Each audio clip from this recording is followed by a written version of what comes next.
iQOO 9T, iQOO 9 Pro के बाद इसका काफी इंतजार था, तो आज हम करेंगे इसकी क्विक अनबॉक्सिंग और एक क्विक रिव्यू आपको दूंगा इसका कि क्या जिस प्राइस पर ये फोन आता है उस प्राइस पर ये आपको उस तरह के फीचर्स ऑफर कर पाता है या नहीं।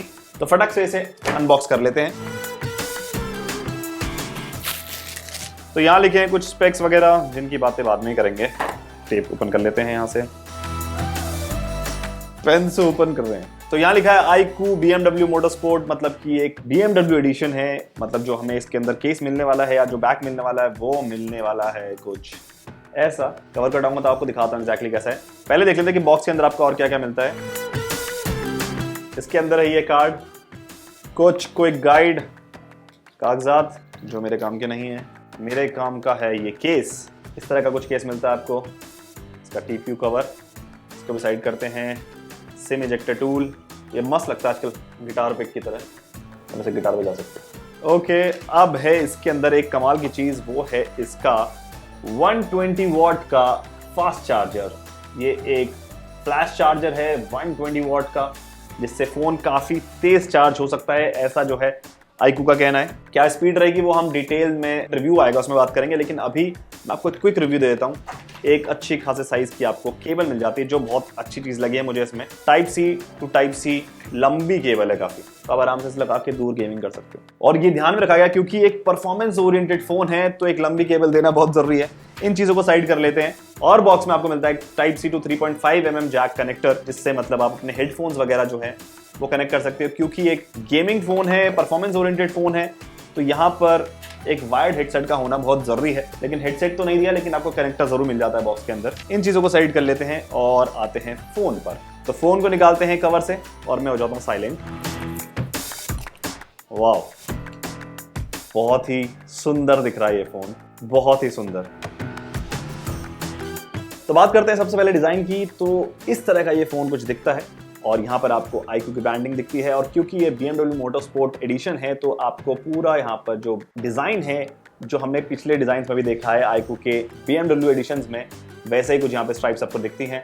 टॉप पर कैमरा मॉड्यूल है और यहाँ पर लिखा है पावर्ड बाय V1+। पीछे आपको एक ट्रिपल कैमरा सेटअप दिख रहा है, यहाँ पर फ्लैशलाइट है। अब आप इसको देखेंगे तो जो नीचे व्हाइट एरिया है ये पूरा मैट फिनिश में है, ग्लास बैक है, और ऊपर जो एरिया है वो ग्लॉसी फिनिश में है। तो बहुत अलग ये फोन दिखता है। और जब भी इस फोन को बाहर यूज करेंगे, इस्तेमाल करेंगे, तो पक्का आपसे कोई ना कोई पूछेगा कि भाई फोन कौन सा है। अगर पोर्ट्स की बात करें तो नीचे आपको Type-C चार्जिंग पोर्ट मिल जाता है। यहाँ पर स्पीकर ग्रिल है, यहाँ पर इसकी सिम ट्रे है। लेफ्ट साइड पर कुछ नहीं है, राइट साइड पर है इसका जो पावर अनलॉक बटन है और वॉल्यूम रॉकर, और टॉप पर IR ब्लास्टर है और साथ में सेकेंडरी माइक्रोफोन। और ये पूरा जो बॉडी है ये एल्यूमिनियम फ्रेम है, मेटल फ्रेम है, और बैक में ग्लास मिलता है आपको, कंप्लीटली ग्लास बैक है। कुछ इस तरह का ये फोन हाथ में दिखेगा आपको। फ्रंट में मिलती है आपको एक 6.78 इंचेस की full HD plus 120 hertz refresh rate वाली AMOLED डिस्प्ले। और ये एक E5 पैनल है, जो E4 पैनल्स होते हैं उनके मुकाबले ज्यादा रिच कलर्स आपको ऑफर करता है और ज्यादा ब्राइट होता है, और साथ ही जो पावर कंजप्शन है वो भी कम लेता है।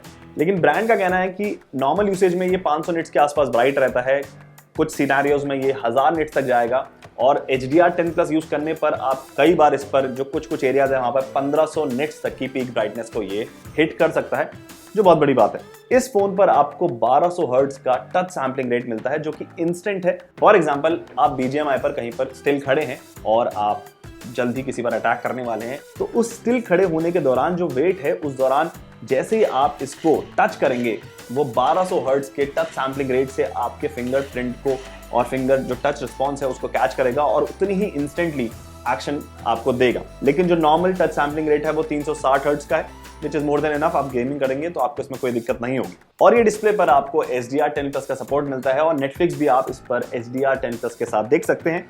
लेकिन यूट्यूब पर ये कैसे काम करता है वो मैं आपको दिखा देता हूं।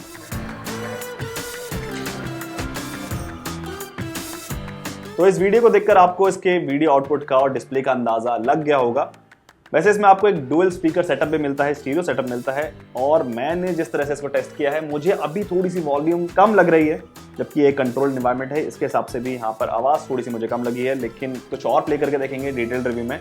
हम चलते हैं परफॉर्मेंस की तरफ। तो iQOO 90 आता है 8+ Gen 1 प्रोसेसर के साथ, जो 8 Gen 1 का एक अपग्रेडेड वर्जन है। थोड़े बहुत ट्वीक्स करे गए हैं प्रोसेसर में, और ये प्रोसेसर जो है आपको बहुत ही तगड़ी परफॉर्मेंस दे सकता है। साथ में आपको UFS 3.1 की स्टोरेज मिलती है और LPDDR5 रैम मिलती है, और इसमें आपको 8 GB और 12 GB वेरिएंट मिलता है रैम के लिए। और इस पर iQOO 11 लाख से ऊपर का एंट्यूटू स्कोर क्लेम कर रही है। अब चलते हैं कैमरा में, और कैमरा के लिए आपको इसमें मिलता है 50 मेगापिक्सल का GN5 प्राइमरी सेंसर, जिसमें ऑप्टिकल इमेज स्टेबलाइजेशन आपको मिलती है। साथ मिलता है आपको 12 मेगापिक्सल का पोर्ट्रेट लेंस और 13 मेगापिक्सल का अल्ट्रा वाइड। तो आप अपनी स्क्रीन पर इस वक्त इनके कैमरा सैंपल देख सकते हैं, और आपको आउटपुट कैसा लग रहा है वो आप मुझे बता सकते हैं।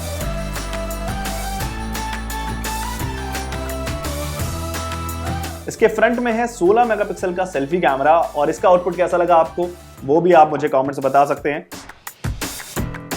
तो इसके बैक में आपने एक चीज नोटिस करी होगी, तो यहाँ पर लिखा है पावर्ड बाय V1+, जिसका मतलब ये है कि इसके अंदर एक और प्रोसेसर को ऐड किया गया है जो वीवो का खुद का बनाया हुआ है, और इसको हमने X80 Pro में भी देखा था। तो ये जो प्रोसेसर है, जो V1 चिपसेट है अलग से, ये डिस्प्ले का और गेमिंग का और कैमरा का जो एक्स्ट्रा लोड है उसको हैंडल कर लेता है। तो ज़्यादा जो जोर है वो CPU और GPU पर नहीं आता है, तो जिसकी वजह से आपको गेमिंग में ज़्यादा फ्रेम्स देखने को मिलते हैं। अगर आप नाइट फोटोग्राफी कर रहे हैं वहाँ पर ज़्यादा अच्छे से ये काम कर पाता है, और जैसे MEMC जैसे फीचर्स हैं वो ज़्यादा इनहैंस हो पाते हैं इस चिपसेट की वजह से। अब चलते हैं बैटरी की तरफ। तो इस पर आपको मिलती है 4700 mAh की बैटरी, लेकिन कमाल की चीज़ ये है कि आपको साथ में मिलता है 120 वॉट का सुपर फास्ट चार्जर। अब इस चार्जर के साथ कंपनी क्लेम करती है कि ये 50% तक चार्ज हो सकती है 8 मिनट के अंदर, और 100% तक चार्ज हो सकती है 20 मिनट पे, जो बहुत ही बड़ा क्लेम है और इंप्रेसिव चीज़ है अगर ये हो पाती है।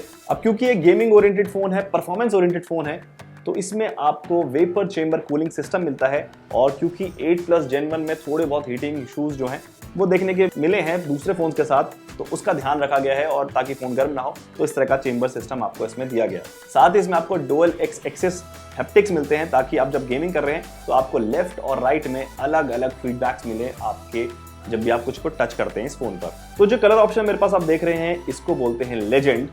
ये हमने पीछे 7 सीरीज में भी देखा था, वहां पर भी इसको लेजेंड कहा गया था।